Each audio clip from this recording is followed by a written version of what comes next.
শ্রেষ্ঠ বলেছেন, তুমি যাকে আমার চেয়ে বেশি ভালোবাসবে আমি তাকেই তোমার থেকে দূরে নিয়ে যাব এবং তোমাকে একা করে রাখবো।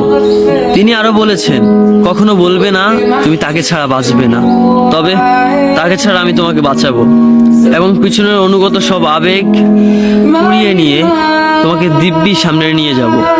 তুমি কি দেখো না, ঋতুরাও বদলে থাকে, ছায়া দেয় যে গাছটা শুকিয়ে গেছে। তোমাদের ধৈর্য হারিয়ে যায়, কিন্তু তোমার চেষ্টা ধৈর্যশীল এবং পরম দয়ালু। সেই ঝরে যাওয়া পাতার ঢাল থেকে আবারও সবুজ পাতা গজায়। তুমি দেখো না তোমার চেষ্টার নিদর্শন?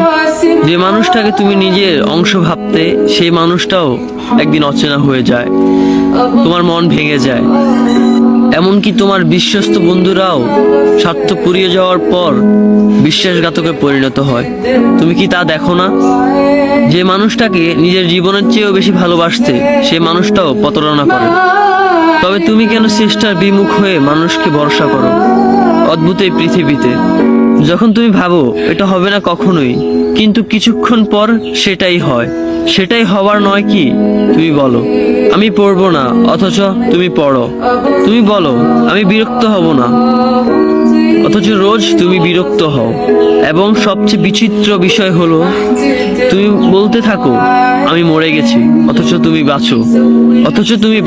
তোমার চেষ্টা তোমাকে বাঁচায়, তোমার চেষ্টা তোমাকে বাঁচিয়ে রাখে। তো শুকরিয়া আদায় করো তোমার সেই সৃষ্টিকর্তা মহান রব্বুল আলামিনের উপর।